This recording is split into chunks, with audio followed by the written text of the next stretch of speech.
This is First Up with Kane Cornes. I'm Sarah, Olle and Kane. At the end of round 8, the reigning premiers, the Brisbane Lions, they finish a game clear after a Q clash that promised so much, but in the end didn't live up to that billing. The Suns in the end not turning up to the party, and it was a domination for the Lions starting in the middle. Pretty much, Sarah. Yeah, they were bashed. They got absolutely bashed up by Brisbane, the Suns, and it's really disappointing. It was probably the match of the round, albeit Saturday night was hard to top. But prior to that, you'd think, gee, this is the game of the round. But they just weren't up for the fight. Absolutely destroyed around the football. So nearly plus 20 in clearances by the end. But that probably doesn't even tell the story of the dominance. Contested possession, Brisbane plus 22. And this is a Gold Coast side who have loved to talk and have loved to put themselves out there. We go back to the pre-season practice match where, they were getting into Will Ashcroft about his Norm Smith medal. Well, didn't Will just put them to the sword, clearly motivated by that. He had 9 clearances himself and destroyed them inside. So I would think that Gold Coast really have to go back to square one. I think, gee, we're talking a lot, but are we prepared to back up our talk with our actions? And you'd have to say no, because that was a lesson. Is it as simple as stop Matt Rowell and stop the Suns, because he was a non-factor today, Kane? Yeah, maybe not quite that strong. He was a non-factor last week. Sydney did a really good job on him. He had 16, but he still had 5 clearances and 8 tackles, but different story tonight. So you have to go back to round 10, 2022, since he's had 1 clearance in a match. It's only happened 4 times in his career. So how good was Dunkley on him? Ineffective. So this is the next challenge that every young, good midfielder goes through. Okay, I can win the footy when no one's on me and I'm a dominant player, but once the opposition starts to put the time into me, how do I then be able to contribute to the side? He wasn't able to do that tonight. And it was reflective of the whole of the midfield. He wasn't in there alone, clearly, but great plan from Chris Fagan to come up with that.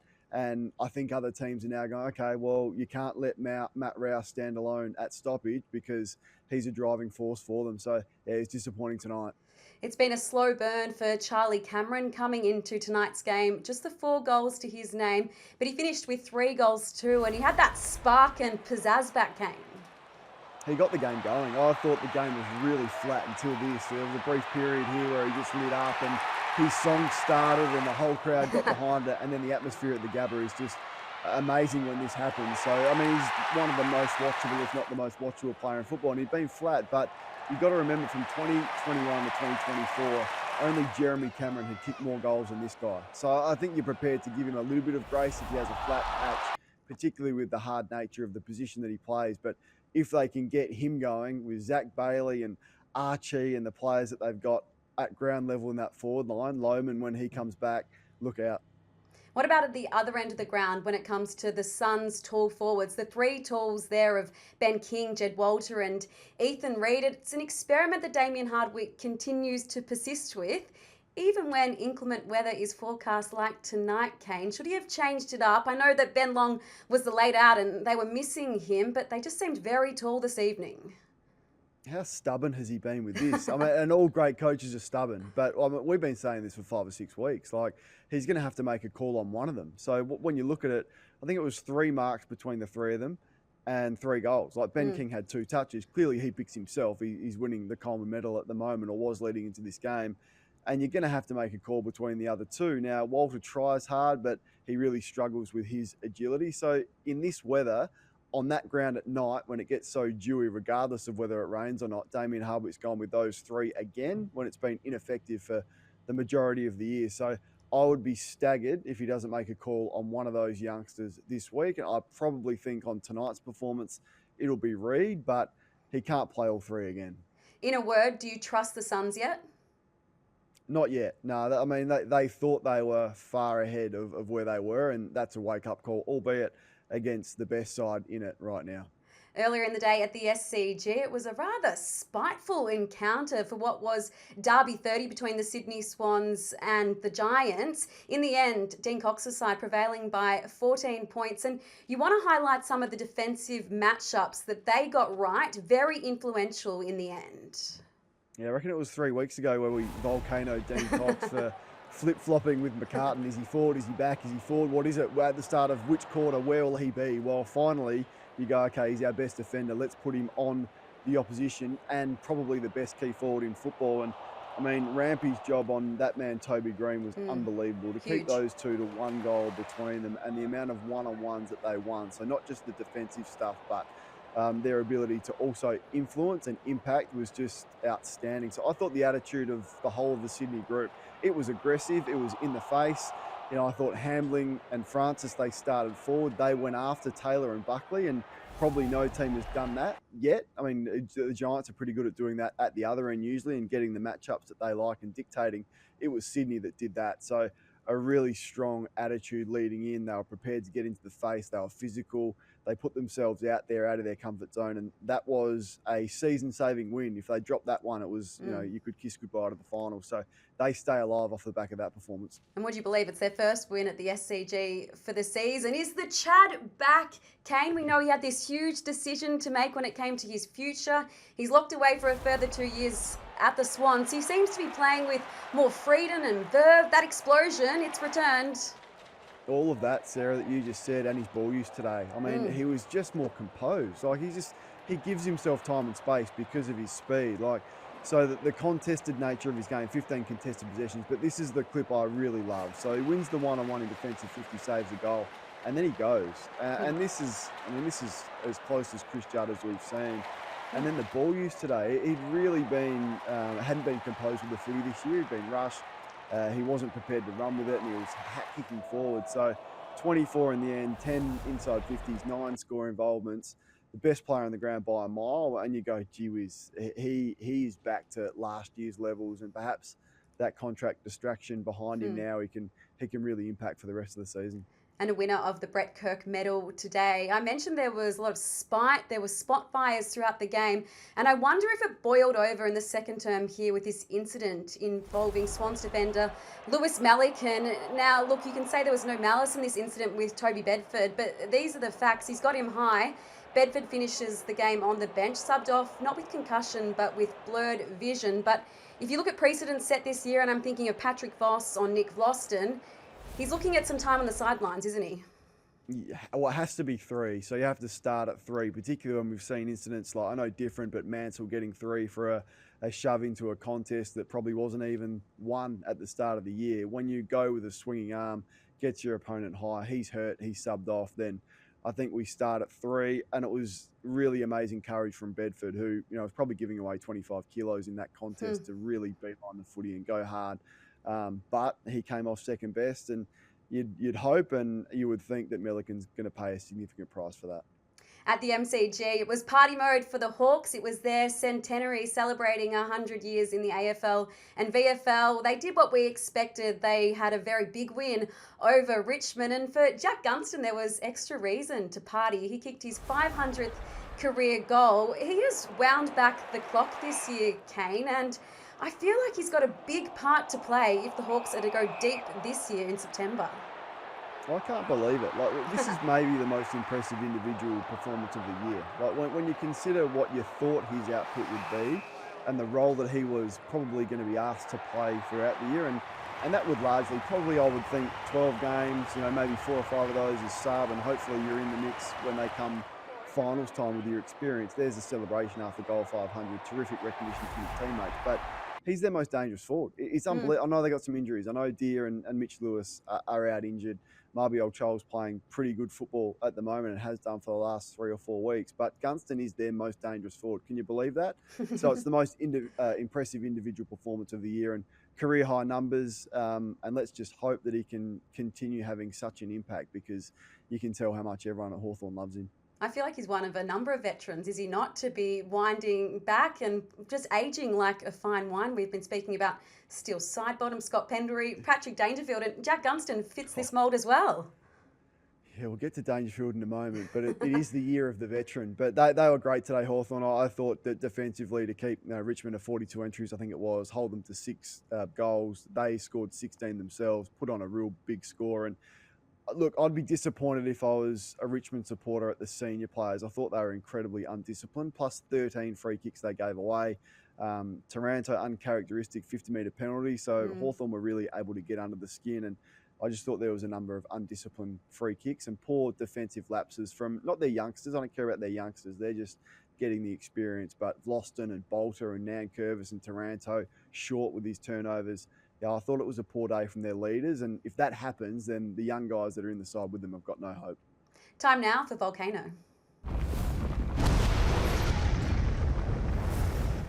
So speaking of veterans and youngsters, I just wonder if this is a moment where Reid thinks, I don't know if I can do this anymore. This is not that enjoyable, where I am getting the number one tagger from the opposition. And Viney absolutely mauled him. So this is a 31-year-old tenacious veteran that's gone over to Reid and did not leave his side for the whole night. Now, well, Reid's having a tough year, we know that. This was his second lowest rated game of the year. I think he's the 233rd rated player in football, and this is one of the reasons why. So he needs help, but there's no help coming. Elliot Yeo, they've announced, is in for more surgery, and he just cannot get himself on the park. So who is there at the Eagles to help Reid?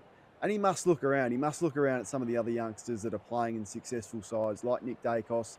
And yes, he cops the tag, but he's got so much support around him, whereas if he has a flat night, he's got help, and he's certainly got help physically around him. So I just think he should get out, really, because there's going to be no help, no support for him coming at the Eagles, and the opposition would know that he's susceptible if you go and tag him, like Melbourne did, and credit to them, and they limited his influence. But, gee, it's going to be a tough ask for him to cop that if he sticks around at the Eagles. It's one of the eternal struggles, though, isn't it, of being the number one pick, because inevitably you do go to the worst team, and the Eagles at the moment we know are battling very hard.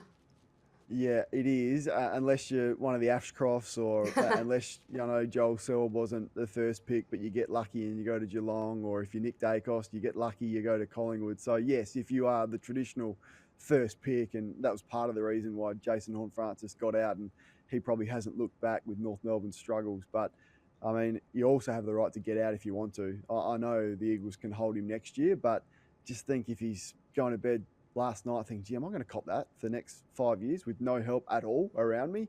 It's going to be a bit of a struggle for him. Does he leave? And if he does leave, should the Eagles kick him out this year? He's got a year to go on the contract. But I guess the value at the moment, Kane, is very high. We know so many clubs are circling Reid.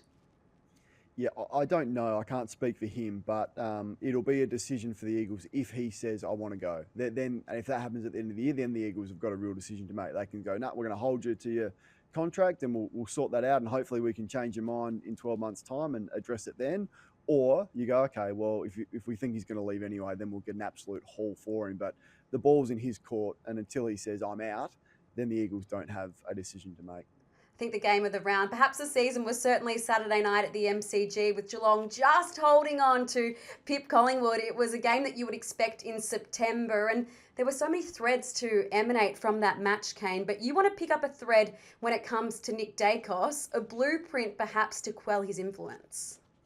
Well, I just think so many teams give up, okay? So he's had 25 at three-quarter time and a significant influence on the game. Now, I think Geelong was 7 points down at three-quarter time, and you can go, okay, we need to win this game of footy. We're going to drop the tag. And Mullen had done a pretty admirable job, but Nick was still having an influence. But they didn't. This is why Chris Scott's the best. He goes, no. If anyone's going to win it for Collingwood, it's going to be that man, Nick Daicos. So we'll hold the tag. And we'll hold him to 3 touches and 1 kick in the last term, 1 free kick against, and a 50-metre penalty. And you can see how frustrated he was. So one of the biggest myths in football is that you can't tag Nick Daicos, or that you can't tag anyone, or that someone is too good to tag. It is absolute rubbish. Yes, there are players that deal with it better, and Nick is at the level now where he's dealing with it really well. But I reckon if Chris Scott had said, let's drop the tag, let's go more offensive through the midfield in the last quarter, he probably has 10 or 12 and wins the game for Collingwood. So I thought, once again, outstanding coaching, outstanding role played by Mullen to see the job through for 4 quarters. And I reckon, along with Dangerfield for Geelong, he's their version of that type of match winner. The story would have been different if they had have dropped the tag. Bailey Smith may say, hold my beer, because he's also been excellent for the Cats, Kane. And I think he's mounting a recruit probably as the best recruit of the year. There's always a bit of a byplay, though, when it comes to Bailey, isn't there? A bit of controversy, and we saw this post-match. He took a bit of a swipe at his former team. It's erupted in a war of words, and it adds some extra spice to the round 11 clash between the Cats and the Dogs. How good is it? 82,000 versus Collingwood on a Saturday night at the G. How good's that? It's beautiful, mate. Not getting that at Ballarat, so. I mean, it's nice to know you know, we're still on Bailey's mind. You know, he's still thinking about us, even at another team. And, you know, in the end, there's probably a few less people down in Ballarat for him to flip the bird to. So maybe that's why he's a little bit disappointed. So And there we go. Post. Well, how good is it? Do you love it though? Like, do you have an issue with any of that?